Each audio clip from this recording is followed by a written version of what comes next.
Hello Malaysia, salam sejahtera. Denyut nadi, suara rakyat bergema di channel ini. Sebelum kita mulakan berita pada pagi ini yang pasti hangat bagi seluruh Malaysia, jangan lupa tekan butang subscribe, like dan share. Bagi anda yang pertama kali mendapatkan berita-berita terkini daripada channel ini, sila juga tekan butang notifikasi untuk mendapatkan berita terkini setiap hari. Sila tinggalkan komen anda di ruangan komen untuk penambahbaikan pada video-video yang akan datang. Setiap komen anda amatlah dihargai. Berita hari ini yang amat menggemparkan seluruh Malaysia.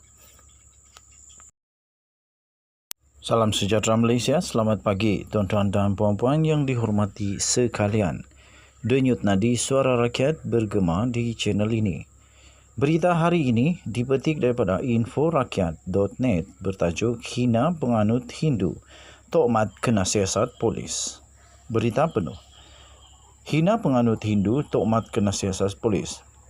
Parti Pribumi Bersatu Malaysia Bersatu disahkan telah membuat laporan polis terhadap Timbalan Presiden UMNO, Datuk Seri Muhammad Hassan, berhubung kenyataannya dalam sebuah wawancara bersama media antarabangsa yang didakwa telah menghina penganut agama Hindu. Laporan tersebut dibuat oleh Ketua Penerangan Sayap Bersatu Nasional S. Gobi Krishnan di Ibu Pejabat Polis Daerah IPD Sentul di sini kira-kira jam 3 petang pada Rabu yang lalu. Menurut Gobi Krishnan, kenyataan Muhammad Hassan atau lebih dikenali sebagai Tok Mat yang menyifatkan kejatuhan UMNO pada pilihan raya umum PRU lepas berpunca daripada salah seorang pemimpin parti yang dianggap sebagai beban besar yang disemakan beban itu seperti kavadi diusung masyarakat Hindu semasa perayaan Taipusam. Katanya dalam kenyataan itu, laporan dibuat terhadap Timbalan Presiden UMNO yang mengeluarkan kata-kata menghina agama dan ritual Hindu dengan menganggap kavadi sebagai satu beban atau baggage. Katanya lagi, tindakan menghina agama tidak harus dilakukan sebelum terjadi apa-apa tindak balas yang tidak diingini oleh mana-mana pihak. Katanya ketika ditemui di hadapan IPD Sentul selepas selesai membuat laporan di sini pada Rabu. Gobi Krishnan berkata, pihaknya telah menuntut permohonan maaf daripada Tok Mat beberapa hari lepas. Bagaimanapun tidak mendapat sebarang respon. Sementara itu, Gobi Krishnan turut membuat laporan terhadap seorang lelaki yang berbahasa Tamil dan dipercayai pemilik kelab komedi kontroversi di Ibu Pejabat Negara kerana didakwa telah menghina orang Melayu dan memperlekehkan hak keistimewaan kaum Bumiputra dalam persembahannya. Katanya, tindakan ini melaga-lagakan antara kaum. Jadi, saya harap pihak polis dan Dewan Bandaraya Kuala Lumpur di BKL mengambil tindakan tegas supaya perkara ini tidak berulang, katanya dalam kenyataan itu.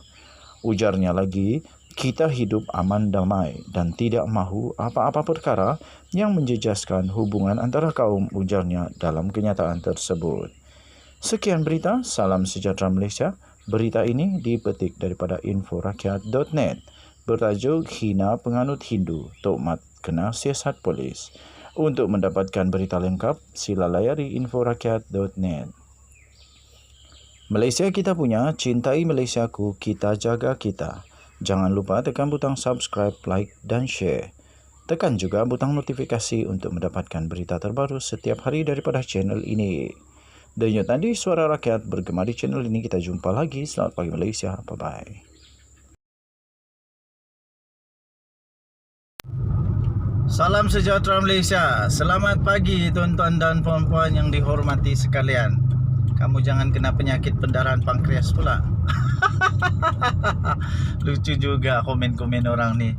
Dengar saya kata salam sejahtera Malaysia, dia kata kena pendarahan pankreas. Pankreas pula usus. Okey. Najib Razak dalam bahaya. Meroyan habis kali ini. Pasti dia semakin takut. Najib Razak tak sampai sebulan lagi akan masuk penjara.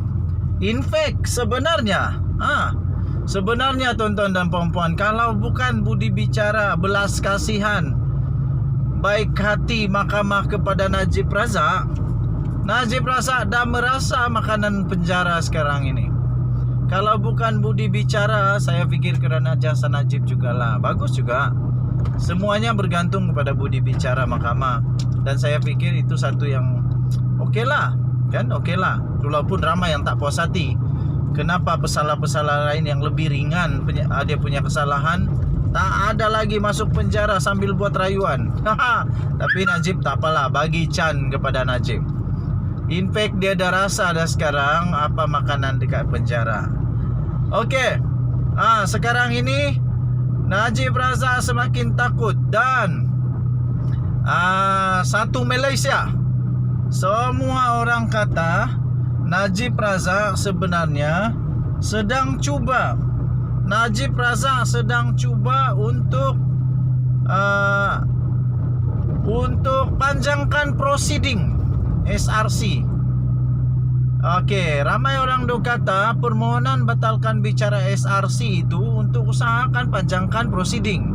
Kerana ramai orang kata itu pembatalan itu Najib dah tahu dia tak akan boleh menang.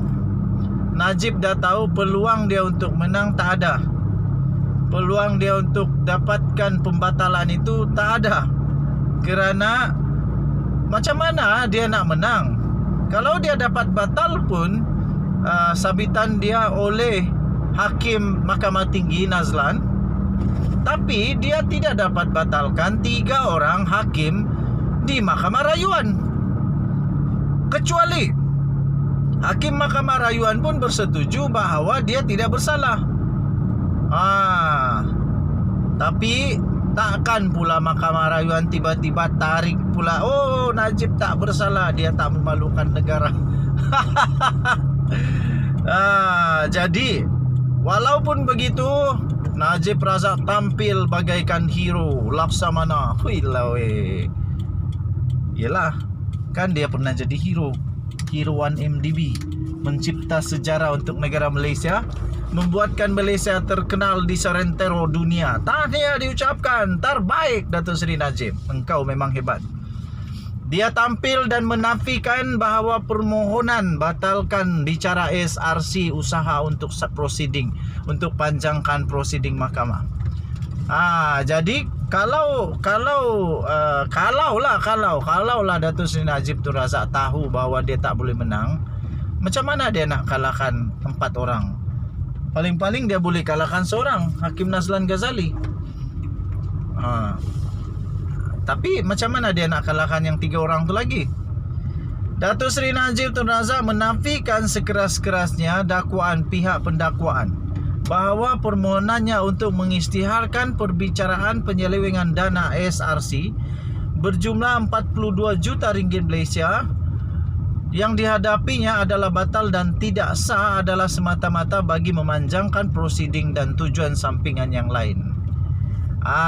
Bekas Perdana Menteri itu turut juga mempersoalkan apakah tujuan sampingan yang dimaksudkan pendakwaan dalam afidavit balasan mereka, sambil menegaskan keterangan baru berhubung kes itu dibawakan kepadanya bukan rekaan atau ciptaan semata-mata. Okey.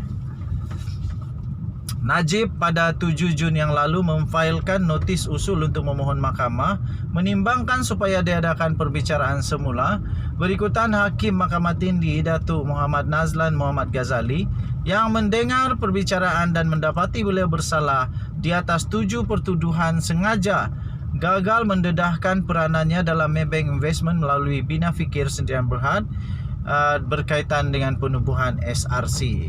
Okey. Apa komen kamu? Tapi yang saya hairan lah kan, kenapa sudah di sini baru benda ni dibongkarkan? Kenapa dari mula-mula tidak dibongkarkan? Mungkin kan Najib Razak mula-mula trip-trip, dia perasan dia boleh menang, dia konon-konon dia ada super Power Rangers yang tak boleh kalah di mahkamah, jadi dia simpan-simpan dulu. Nah akhirnya sudah kalah 4 hakim baru dikeluarkan.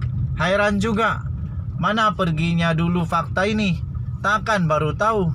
Najib Razak kan banyak cyber trooper.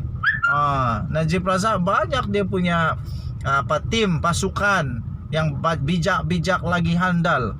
Lebih handal daripada Doraemon. Lebih handal daripada Doraemon, lebih kuat dari Power Rangers, lebih cepat dari Gaban.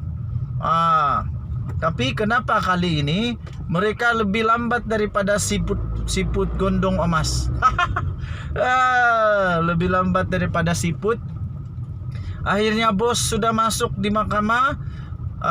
Oke lagi lah kalau baru masuk mahkamah. Ini akhirnya bos sudah mau dipenjara pun, dan nasib baiklah ada belas kasihan.